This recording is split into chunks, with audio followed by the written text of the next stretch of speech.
নমস্কাৰ এটি বিশেষ বাতৰি লৈ নিউজৰ ষ্টুডিঅ'ত মই মুকিবুল হুছেইন উজনি অসমৰ প্ৰথমখন ইংৰাজী মাধ্যমৰ বিদ্যালয়ত কৃতি ছাত্ৰ ছাত্ৰীক বিশেষ সম্বৰ্ধনা নিউজৰ এক বিশেষ প্ৰতিবেদন উজনি অসমৰ প্ৰথমখন ইংৰাজী মাধ্যমৰ বিদ্যালয়ত কৃতি ছাত্ৰ ছাত্ৰীক বিশেষভাৱে সম্বৰ্ধনা জনোৱা হয়।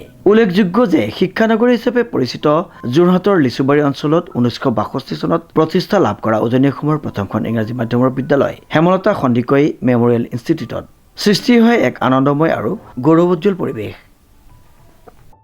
মই জনাবলৈ পাই সুখী হৈছোঁ যে মই এখন স্কুলতে অধ্যয়ন কৰা তাৰ পাছত মই 25 বছৰ শিক্ষকতা কৰিছোঁ।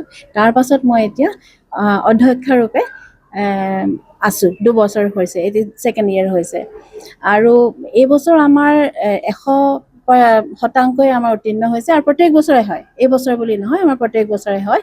আৰু আজি আমাৰ 11জন ছাত্ৰ ছাত্ৰীক সম্বৰ্ধনা অনুষ্ঠানলৈ মতা হৈছিল। তেওঁলোকক 70% এবাভ, একচুৱেলি আমাৰ 12জন আছে, এজন ৰাজস্থানলৈ গ'লগৈ, সেইকাৰণে 11জনক কৰা হৈছে।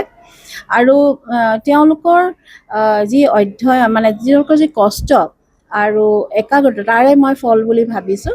আৰু তাৰ উপৰি মই ক'ব বিচাৰিছোঁ যে অকল ছাত্ৰ ছাত্ৰীসকলৰে কথা নহয়, যে অভিভাৱকসকলৰ যিটো ত্যাগ আৰু শিক্ষক শিক্ষয়িত্ৰীসকলৰ যিটো একাগ্ৰতা কষ্ট চবৰে সুফল পাইছোঁ বুলি ভাবিছোঁ। লগতে আমাৰ লগত আজি অতিথি হিচাপে মাতি আনিছিলোঁ আমাৰ চেয়াৰপাৰ্চন ডক্টৰ মৌচুমী কোঁৱৰ বৰগোহাঁই বাইদেউ আৰু আমাৰ স্কুল মেনেজমেণ্ট কমিটি আৰু এলুমনাই আপোনাৰ অকণমান আগতে গম পাইছে পাৰ্থপ্ৰতিম বৰুৱা ছাৰ আৰু তেখেতৰ মা লাৱণ্য বৰুৱা মেম মোৰো শিক্ষাগুৰু আছিল। তেখেত এতিয়া প্ৰয়াত, তেখেত এতিয়া নাই আৰু তেখেতৰে পুত্ৰ পাৰ্থপ্ৰতিম বৰুৱা CBSE। এই সফলতাক উদযাপন কৰাৰ উদ্দেশ্যে বিদ্যালয়ৰ চৌহদত অৱস্থিত প্ৰেক্ষাগৃহত আয়োজন কৰা হয় এক বিশেষ সম্বৰ্ধনা অনুষ্ঠান।